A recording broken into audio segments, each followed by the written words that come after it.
મારા વાલા પ્રિયો, ઈસુ ખ્રિસ્તના નામમાં હું તમને શુભેચ્છા પાઠવું છું। તમે કેમ છો? આજે સવારનો સમય તમને કેવો લાગે છે?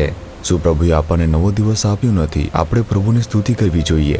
હું સ્તુતિ કરવા ઈચ્છું છું, પરંતુ ખૂબ જ નિરાશ છું અને મારા જીવનમાં ખૂબ જ દુઃખ છે, સમસ્યા છે, આમ વિચારો છો। શું તમે એક મોટા દુઃખમાંથી પસાર થઈ રહ્યા છો? એક ખૂબ જ મુશ્કેલીભરી પરિસ્થિતિ છે તમારા ઘરની અંદર, તમારા શાળામાં, કોલેજમાં, તમારા નોકરીના સ્થળમાં પણ, તમારા સેવા કાર્યમાં પણ ઘણી બધી મુશ્કેલીઓ છે। તમારા વ્યવસાયમાં એક પછી એક મુશ્કેલીઓ, સમસ્યાઓ તે ખલેલ પહોંચાડતી રહે છે, આમ વિચારો છો। અને આખી પરિસ્થિતિ તે મુશ્કેલીથી ભરાયેલી છે। ખૂબ જ મુશ્કેલ છે, કેવી રીતે જીવવું તે ખબર નથી। શું તમે પણ આવી મુશ્કેલીમાં છો? આપણે છેલ્લા દિવસોમાં આવી ગયા છીએ, દુનિયાના અંતના દિવસો।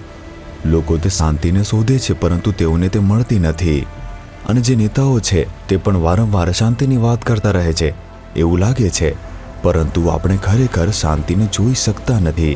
તમે આ શું કહો છો? તો પછી આવી પરિસ્થિતિમાં કેવી રીતે જીવી શકીએ? શું તમે આમ પૂછો છો? જુઓ, અહીં ઈશ્વરનો માણસ પોતાનો અનુભવ વહેંચે છે। 2 કોરિન્થીઓ 4 અધ્યાયનું 8મું વચન, જો તરફથી અમારા પર દબાણ છતાં અમે દબાઈ ગયેલા નથી। એ સાચું છે કે ચારે બાજુથી કષ્ટ આવે છે, પણ આપણે કચડાઈ જશું નહીં, આપણે નિરાશ થશું નહીં, આપણે દબાઈ જશું નહીં। આપણે ખૂબ બહાદુર રહેશું, ખુશ અને ખુશખુશાલ રહીશું। તમારા માટે તો આ કહેવાનું સરળ છે। તમે એક જગ્યાએથી બીજી જગ્યાએ મુસાફરી કરો છો, સુવાર્તાનો પ્રચાર કરો છો, તમે સ્થળ જોતા રહો છો અને ખૂબ જ આનંદ માણતા રહો છો। પરમેશ્વરના સેવકો ઉપર તમારા કરતાં પણ 1000 ગણી વધુ તકલીફો આવે છે। દરેક બાજુથી કઠિનતાઓ આવે છે। શૈતાન અમને દરેક બાજુથી દબાણ કરતો રહે છે અને અમને કચડી નાખવાનો તે પ્રયાસ કરે છે। અમારા જીવનમાં સમસ્યા આવતી રહે છે, દરરોજ ધમકીઓ અને કષ્ટ આપતી બાબતો આવે છે। એક જગ્યાએથી દબાણ આવતું રહેશે, બીજી જગ્યાએથી દબાણ આવતું રહેશે। જ્યારે અમે કોઈ સેવા કરવાનો પ્રયાસ કરીશું, અવરોધ આવશે, દરેક બાજુથી કઠિનતા આવે છે। કેટલીક વખત શું કરવું તે વિચારીશું એવી પરિસ્થિતિઓ પણ આવે છે। આ રીતે દરેક બાજુથી કઠિનતા આવે છે। એક બાજુ માણસો તરફથી કઠિનતાઓ વધશે, બીજી તરફથી અધિકારીઓ તરફથી પોતાના અધિકારથી તે કઠિનતાઓ વધારે છે। ક્યારેક અમારી સાથે રહેલા જે લોકો છે તેમના તરફથી પણ દબાણ આવશે। બીજી બાજુ પરિવાર તરફથી પણ દબાણ આવી શકે છે। બીજી બાજુ શૈતાન તરફથી દબાણ આવી શકે છે। આત્મિક ક્ષેત્રમાં દબાણ આવી શકે છે। અમને ઘણો દુઃખનો સામનો કરવો પડે છે અને આવી રીતે અમારા જીવનમાં હંમેશા કષ્ટ આવતા જ રહે છે। અને હું જાણું છું કે અંત સુધી તે ચાલુ રહેશે।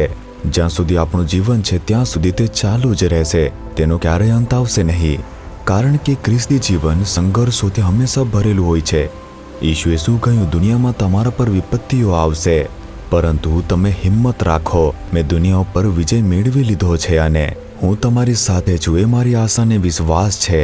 તેથી મુશ્કેલીઓ આવશે, પણ કોઈ પણ તકલીફ ન આવે એવી રીતે તમે પ્રાર્થના કરો તો પણ તમને જવાબ ન મળશે। તે જ ખ્રિસ્તી જીવન છે। પ્રભુએ આપણને તે જ માર્ગ આપ્યો છે। આપણે આપણો ક્રોસ વહન કરવાની જરૂર છે। જો આપણે આપણો ક્રોસ વહન ન કરીએ તો આપણે નિંદા, શરમ, અપમાન અને ખોટા આરોપનો સામનો કરીશું। તે ચોક્કસ આવશે। જો બહારના લોકો તરફથી આવે ઠીક છે, પરંતુ અંદરના લોકો જ આવી રીતે બોલશે તો તે આવું જ જીવન છે।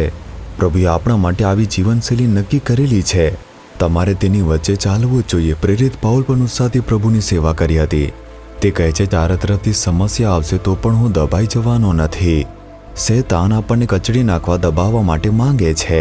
તે તેવી યોજનાઓને બનાવે છે, પ્રાર્થનામાં અવરોધ લાવવાનો પ્રયાસ કરશે। તે આપણી સેવા યાત્રાની અંદર પણ અવરોધ લાવવા માંગે છે। તે આપણી દરેક પ્રવૃત્તિઓમાં પણ અવરોધ લાવવા માંગે છે। તમે કોઈ વ્યવસાય કરો છો તેમાં અવરોધ લાવવા માંગે છે, તેની તે યોજના છે। તમે નોકરી કરો છો તે તેને દબાવવા માંગે છે, કારણ કે તમે પ્રભુના રાજ્યના નિર્માણમાં મહેનત કરો છો। તમે અભ્યાસ કરો છો તે તેને પણ અવરોધવા માંગે છે, કારણ કે તમે તેના દ્વારા ઈશુનો મહિમા કરી રહ્યા છો। જો શૈતાન તમને છોડી દે તો તમે પ્રભુનો મહિમા કરતા રહેશો અને તેથી તે તમને દબાવવા માંગે છે।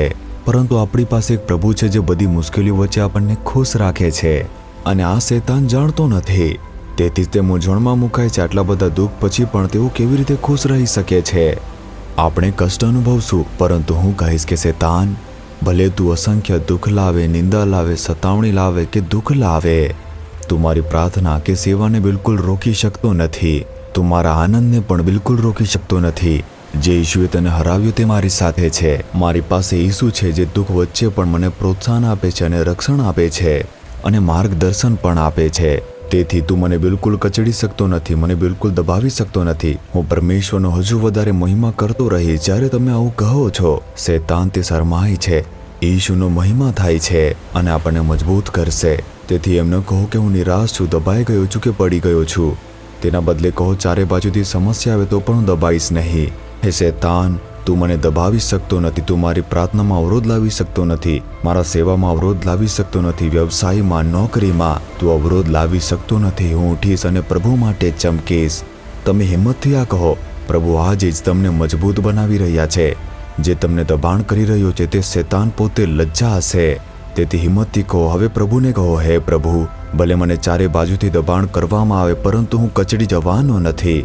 હે દુષ્ટ શૈતાન, તું ભલે ચારે બાજુથી દબાણ લાવે, હું કચડાઈ જઈશ નહીં, હું દબાઈ જઈશ નહીં, કેમ કે ઈશુ મારી સાથે છે. હું તેમનામાં આનંદ કરીશ. આજે જ હું શૈતાન તારા ઉપર વિજય મેળવું છું અને આજના દિવસે હું તને હરાવીશ. આજે પણ હું બધા સંઘર્ષોને દૂર કરવા માટે અને પરમેશ્વર માટે ઊભા થઈને ચમકવા માટે સમર્પિત કરું છું. ઈશુના નામમાં. આમીન, આમીન.